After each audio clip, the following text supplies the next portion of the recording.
नमस्कार, मैं आपकी हिंदी अध्यापिका सुदेश चौधरी और आज हम करने जा रहे हैं हमारी हिंदी व्याकरण का एक विषय जो कि है क्रिया।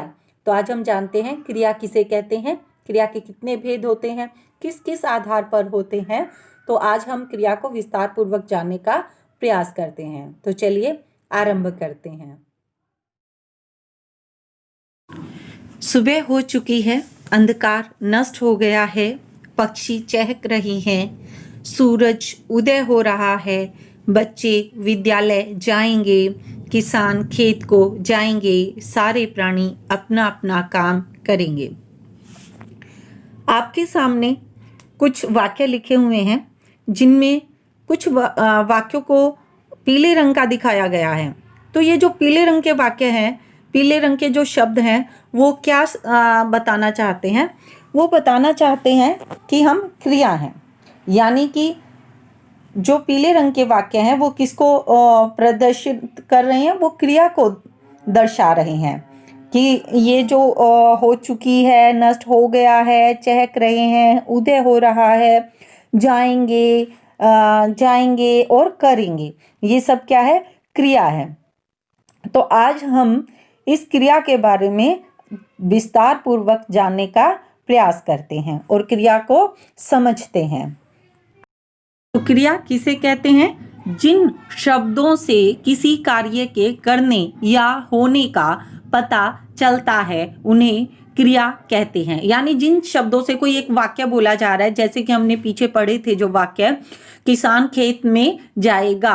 अब जो जाएगा जो शब्द है वो उसके काम के होने का बोध करवा रहा है कि वो जाएगा। जाने का बोध कौन करवा रहा है? जाएगा जो। और जो शब्द हमें क्रिया के होने का, काम के होने का, करने का पता चलता है उसको क्या कहते हैं? क्रिया कहते हैं। अब हम क्रिया के को समझने से पहले हमें धातु का पता होना चाहिए, क्योंकि क्रिया हमेशा मूल धातु से ही बनती है। जब तक हमें मूल धातु का नहीं पता होगा तब तक हम क्रिया को नहीं समझ पाएंगे। क्रिया का मूल रूप धातु कहलाता है। जैसे पी, बोल, आ, जा, ये मूल धातु है। इनमें यदि ना प्रत्यय जोड़ देंगे तो क्रिया का सामान्य रूप बन जाएगा।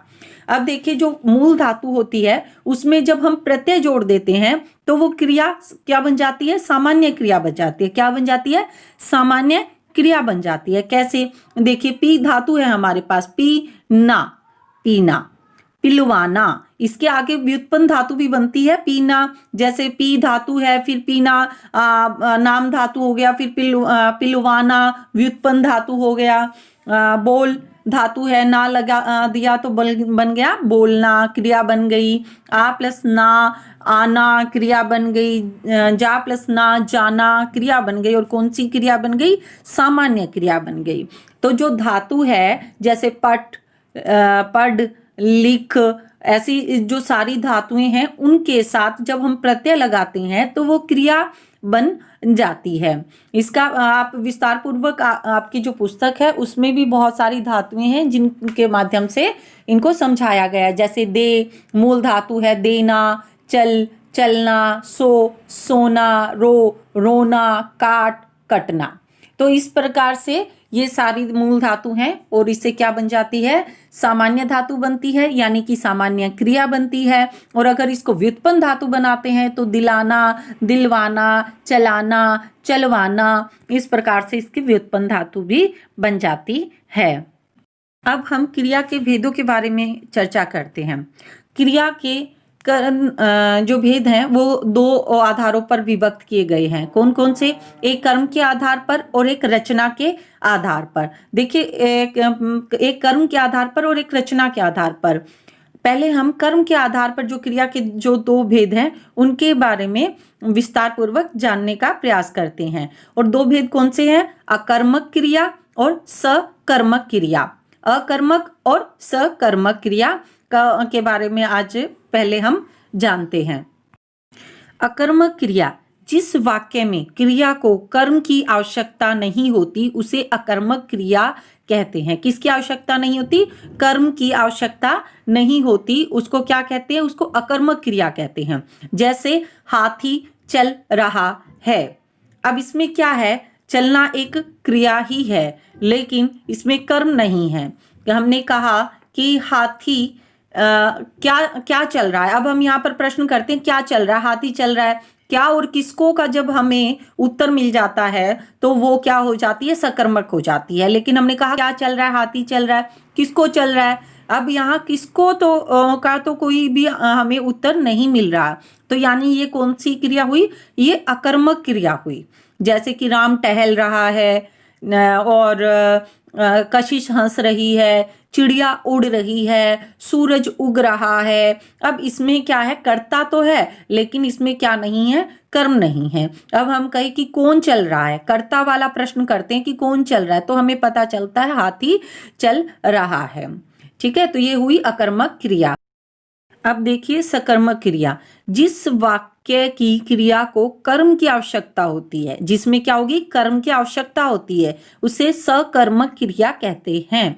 इस क्रिया का फल किस पे पड़ता है, कर्म पे पड़ता है। अकर्मक क्रिया में फल है वो कर्ता पर पड़ता है, सकर्मक क्रिया में जो फल है वो किस पर पड़ता है, कर्म पर पड़ता है। इसीलिए सकर्मक है और वो अकर्मक होती है। अब एक उदाहरण देखिए, फल वाली फल बेच रही है।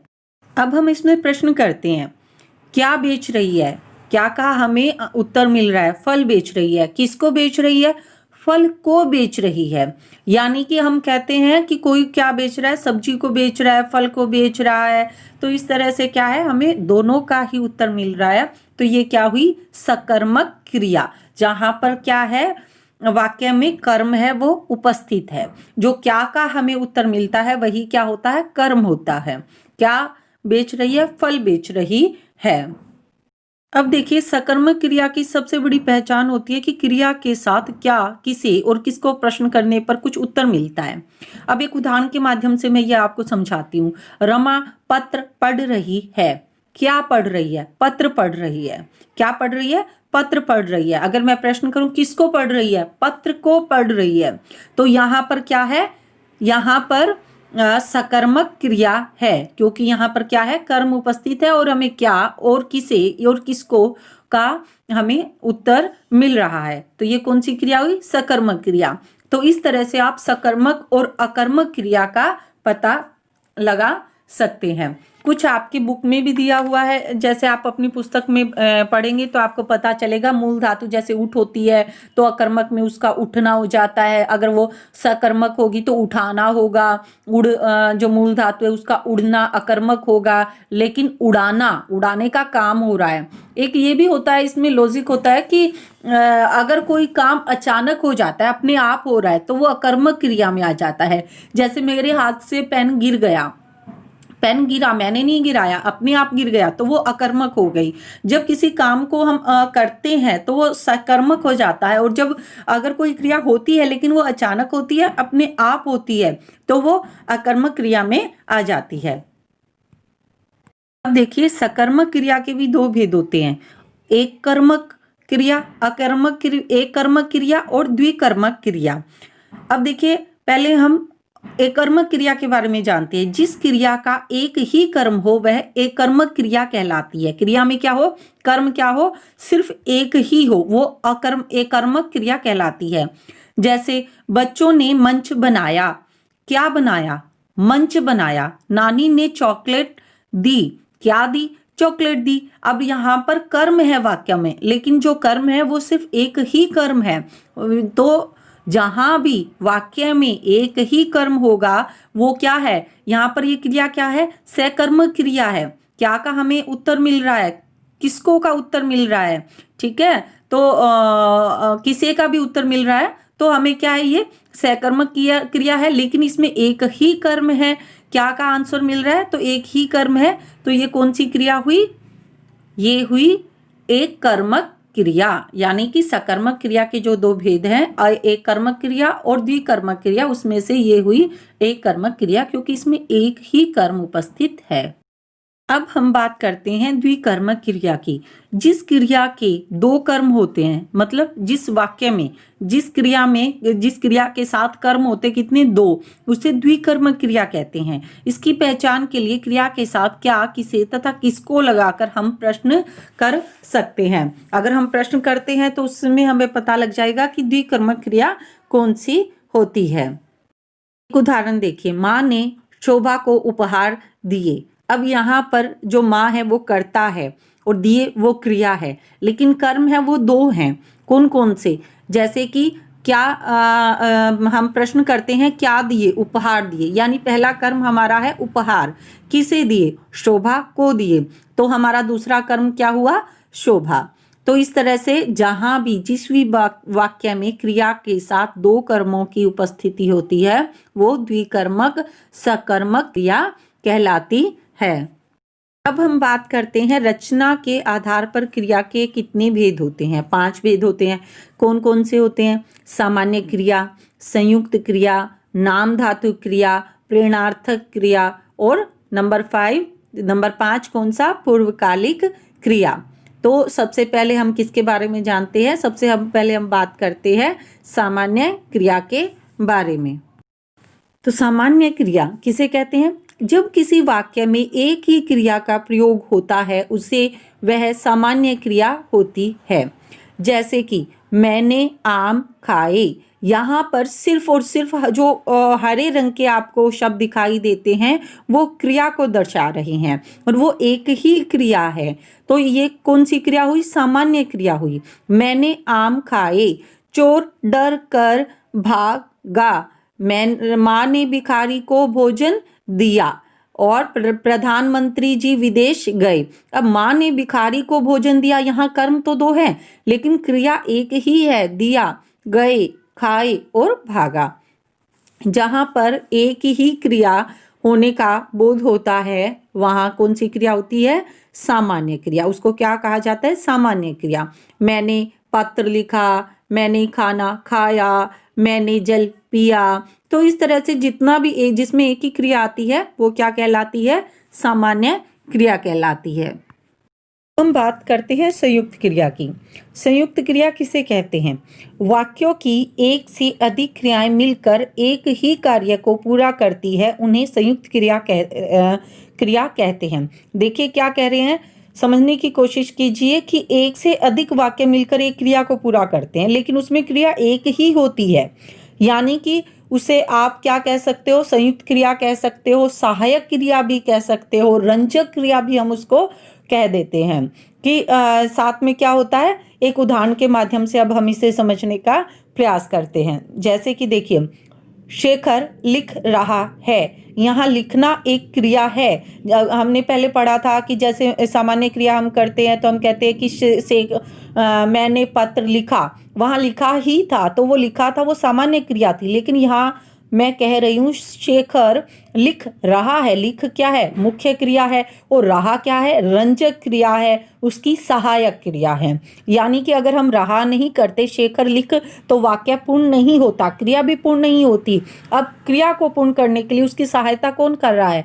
रहा शब्द। जैसे कि रेलगाड़ी लगातार चलती चली गई। अब चलती क्या है? चलना क्या है? उसकी मुख्य क्रिया रेलगाड़ी की, लेकिन चली गई अब ये क्या है? रंजक क्रिया है, सहायक क्रिया है जो मुख्य क्रिया के साथ लगकर क्रिया को पूर्णता प्रदान करती है। उसे क्या कहते हैं? या तो संयुक्त क्रिया कहते हैं। संयुक्त क्रिया याद रख सकते हो, जब कोई भी दो वाक्य एक साथ मिलकर एक बन जाते हैं उन्हें संयुक्त कह देते हैं। जैसे कि आधे आधे दो लिखते हैं हम, अच्छा उसमें च और आधा है, वो उसको संयुक्त कह देते हैं। तो उस प्रकार से क्या है कि संयुक्त में याद रख सकते हो दो होते हैं, तो यहाँ भी दो हैं, लिख और रहा है। रहा है क्या है? सहायक क्रिया है और लिख मुख्य क्रिया है। और इसमें रंजक क्रिया है कि ये इसको पूरा करती है मुख्य क्रिया के साथ लगकर, ये इसको सहायक क्रिया भी कहा जाता है। कुछ और उदाहरण भी ले सकते हैं, जैसे रमेश स्कूल जा रहा है, नेहा नृत्य कर रही है। तो इस तरह से जो रहा है, रही है, चुका है, चुकी है, जो साथ में जो हम लगाते हैं क्रिया के, उन्हें क्या कहते हैं?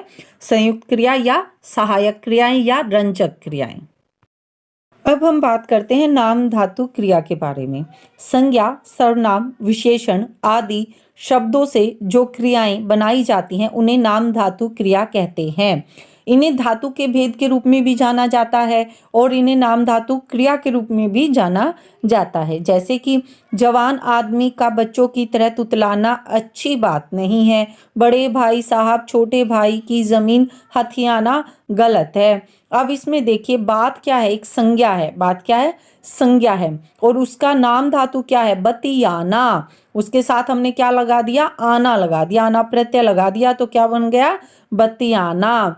तो इस प्रकार से जैसे हाथ का हथियाना, और जैसे ही जहाँ पर भी ऐसे शब्द यानी कि नाम धातु प्रत्यय लेकर जो संज्ञा सर्वनाम या विशेषण से जुड़कर जो शब्द बनते हैं वो हमें क्रिया में अगर दिखाई देते हैं तो वो कौन सी क्रिया होती है? नाम धातु क्रिया होती है। यानी कि वो क्रिया ही होती है जो संज्ञा सर्वनाम और विशेषण से बनती है, इसलिए हम उसे नाम धातु क्रिया कहते हैं। अब कुछ आपके सामने उदाहरण है, जैसे संज्ञा शब्द क्या नाम धातु क्रिया हम बनाते हैं तो कैसे? हाथ हथियाना, लात लतियाना, शर्म शर्माना, फिल्म फिल्माना, लाज लजाना, चक्कर चकराना, जूता जुतियाना। अब जहाँ भी आपको हथियाना, लतियाना, शर्माना, फिल्माना जैसे शब्द आपको वाक्य में दिखाई देते हैं तो वहाँ पर कौन सी क्रिया होगी? वहाँ पर नाम धातु क्रिया होगी। देखिए सर्वनाम शब्दों से नाम धातु क्रिया किस प्रकार बनती है। जैसे अपना, अपनाना विशेषण से बनती है। जैसे कि गर्म मोटर ना, मोटा मुटियाना, साठ सठियाना, तोतला तुतलाना और गर्म गरमाना। तो इस प्रकार से क्या है कि ये जहाँ भी हमें आना वाले जो शब्द हमें दिखाई पड़ते हैं वो कौन से होंगे क्रिया में? उसको कौन सी क्रिया कही जाएगी? नाम धातु क्रिया। कुछ अनुकरणीय शब्द होते हैं वो भी नाम धातु क्रिया ही उनसे बनती है। जैसे कि देखिए थर थर, अनुकरणीय का मतलब होता है एक ही शब्द को दो बार कहना। जैसे थर थर अनुकरण करना, थर थर थरथराना, थप थप थपथपाना, बड़ बड़ बड़बड़ाना, खट खट खटखटाना। तो ये जो शब्द हैं अनुकरणीय जो शब्द हैं जिनसे नाम धातु क्रियाएं बनती है, थरथराना, थपथपाना, बड़बड़ाना, खटखटाना, तो ये सब किस में आते हैं? ये भी नाम धातु क्रिया में ही आते हैं। अब हम बात करते हैं प्रेरणार्थक क्रिया के बारे में। जिस क्रिया शब्द से इस बात का पता चले कि कर्ता स्वयं कार्य न करके किसी दूसरे को कार्य करने के लिए प्रेरित कर रहा है उसे प्रेरणार्थक क्रिया कहते हैं। को कैसे पता चले? जिसमें कर्ता होगा वो कार्य खुद नहीं करेगा बल्कि किसी और से करवाएगा, और जब वो किसी और से कार्य करवाएगा तो हम इसे ध्यान रख सकते हैं अच्छे से कि प्रेरणा देगा कार्य करने की, तो वो क्या हो जाएगी? प्रेरणार्थक क्रिया। अब उदाहरण देखिए प्रेरणार्थक क्रिया का। दादी जी नौकरानी से कपड़े धुलवाती हैं। अब यहाँ पर दादी जी वो क्या है? प्रेरणा करता है, यानी कार्य करने की प्रेरणा देती है। वो नौकरानी से कहती है वे कपड़े धो। अब वो कार्य जो कार्य है वो स्वयं नहीं कर रही दादी जी, ठीक है, वो किससे करवा रही है? नौकरानी से करवा रही है। और प्रेरित करता कौन है? कार्य कर कौन रहा है? नौकरानी कर रही है। अध्यापक छात्र को गणित पढ़ाता है। अब यहाँ पर अध्यापक है वो प्रेरणा करता है, वो पढ़ा रहा है, कार्य कर रहा है, और किसके लिए कर रहा है? छात्र के लिए। और छात्र क्या कर रहा है? पढ़ रहा है। छात्र क्या कर रहा है? कार्य को कर रहा है, यानी कि वो पढ़ रहा है, प्रेरित होकर पढ़ रहा है। तो ये इस प्रकार से जो उदाहरण है हमारे प्रेरणार्थक क्रिया के उदाहरण हैं। प्रेरणार्थक क्रिया के भी दो भेद होते हैं। कौन कौन से? प्रथम प्रेरणार्थक और द्वितीय प्रेरणार्थक। प्रथम प्रेरणार्थक और द्वितीय प्रेरणार्थक को हम इन्हीं के कुछ उदाहरण और परिभाषा के माध्यम से जानने का प्रयास करते हैं। देखिए प्रथम प्रेरणार्थक, जहाँ की हमें नाम से ही पता चलता है, इस क्रिया में प्रथम कर्ता स्वयं कार्य करता हुआ प्रतीत होता है, यानी कि कार्य स्वयं करता नहीं है, प्रतीत होता है कि वही कर रहा है, लेकिन वो कार्य कर कोई और रहा है। उदाहरण देखिए, माँ बच्चे को खाना खिलाती है। अब यहाँ पर हमें ये लग रहा है कि माँ है वो खाना जो खाने का है वो कार्य कर रही है कि माँ बच्चे को खाना खिलाती है, लेकिन माँ यहाँ पर क्या है? कार्य नहीं कर रही। खाना खाने का कार्य कौन कर रहा है? बच्चा कर रहा है। यहाँ पर प्रतीत हो रहा है कि माँ कार्य कर रही है, लेकिन कर कौन रहा है? बच्चा कर रहा है। तो इसमें भी क्या है आपके पास? स्वयं वो है कि प्रतीत होती, ये कौन सी क्रिया होगी? प्रथम प्रेरणार्थक क्रिया। अध्यापक छात्रों को पढ़ाता है, अध्यापक छात्रों को पढ़ाता है। ठीक है, इस तरह से बहुत सारे उदाहरण हम ले सकते हैं जिनसे आप पता कर सकते हैं कि किस तरह से प्रथम प्रश्नार्थक क्रियाएं होती है। इसके साथ ही साथ द्वितीय प्रश्नार्थक क्रिया को भी हम जानने का प्रयास करते हैं, क्योंकि दोनों के अंतर से ही आप प्रथम और द्वितीय प्रश्नार्थक क्रिया को अच्छे से समझ सकते हैं। जब प्रथम कर्ता स्वयं कार्य न कर, अब वहां पर क्या था, प्रथम प्रश्नार्थक क्रिया में जो प्रथम कर्ता था वो कार्यकर्ता प्रतीत होता है, लेकिन द्वितीय प्रश्नार्थक क्रिया में प्रथम कर्ता स्वयं कार्य न कर दूसरों को कार्य करने के लिए प्रेरित करता है। यहाँ पर हमें पता लग जाता है द्वितीय प्रश्नार्थक क्रिया में कि जो कार्य है वो जो प्रतीत भी नहीं होता, जो कर्ता होता है उसके अंदर वो प्रतीत भी नहीं होता कार्यकर्ता हुआ। ठीक है, वो द्वितीय प्रश्नार्थक क्रिया कहलाती है, जिसमें जो एक कार्य करने के लिए प्रेरित करता है, बस जो कार्य नहीं करता। उदाहरण देखिए, पिताजी माली से पौधों को पानी दिलवाते हैं। अब इसमें क्या है कि पिताजी माली से पौधों को पानी दिलवाते हैं। पिताजी क्या है, प्रथम करता है, माली द्वितीय करता है। क्योंकि देखिए, आप ये देखिए, पिताजी कुछ नहीं कर रहे हैं, वो काम करवा रहे हैं, क्रिया हो रही है इस समय, माली पौधों को पानी दे रहा है, लेकिन पिताजी का क्रिया करवा रहे हैं, किससे करवा रहे हैं, माली से, लेकिन कर कौन रहा है, माली कर रहा है। यहाँ पर पिताजी क्रिया करते हुए प्रतीत नहीं होते, लेकिन पिताजी क्या है, प्रथम करता है, और माली क्या है, द्वितीय करता है। तो इसे क्या कहा जाएगा, प्रेरणार्थक द्वितीय प्रेरणार्थक क्रिया। पूर्वकालिक क्रिया के बारे में जानते हैं। किसी वाक्य में मुख्य क्रिया से पहले आने वाली अन्य क्रिया को पूर्वकालिक क्रिया कहते हैं। अब देखिए, पूर्वकालिक क्रिया में हमें दो बातें ध्यान रखनी है। एक तो यहाँ पर दो क्रिया मिलेगी हमें, एक क्रिया पहले हो चुकी होगी और एक उसके बाद होगी, एक दोनों से संबंधित होगी जो क्रिया होगी। उदाहरण के लिए देखिए, शेखर दौड़कर विद्यालय गया। अब यहाँ पर क्या है, दौड़कर, दौड़ना क्या है, क्रिया है, और विद्यालय गया, जाना भी क्या है, क्रिया है। लेकिन जो दौड़कर है वो क्या है, पूर्वकालिक क्रिया है, और जो गया वो मुख्य क्रिया है। अब देखिए, जो दौड़कर है, जो पूर्वकालिक क्रिया होती है, उसमें आपको जो कर है वो आपको साथ में लगा हुआ, यानी जुड़ा हुआ मिलेगा हमेशा। जैसे कि शेखर खाना खाकर विद्यालय गया, शेखर नहाकर विद्यालय गया। ठीक है, इस तरह से पिताजी ने केले खरीद कर घर आए। इस तरह से जहां भी आपको पूर्वकालिक क्रिया मिलेगी, ये आपको साथ में दौड़कर, खाकर, जाकर ऐसे ही मिलेगा। अब आगे देखिए, मूल धातु के कर अथवा कर के जोड़कर पूर्वकालिक क्रिया बनाई जाती है। यानी कि मूल धातु क्या है, जैसे दौड़ है और उसके साथ कर लगा दिया, क्या बन गई, पूर्वकालिक क्रिया बन गई। मूल धातु क्या है, खाना, और हमने लगा दिया कर, खाना खा कर, हाथ धोकर, केले खरीद कर।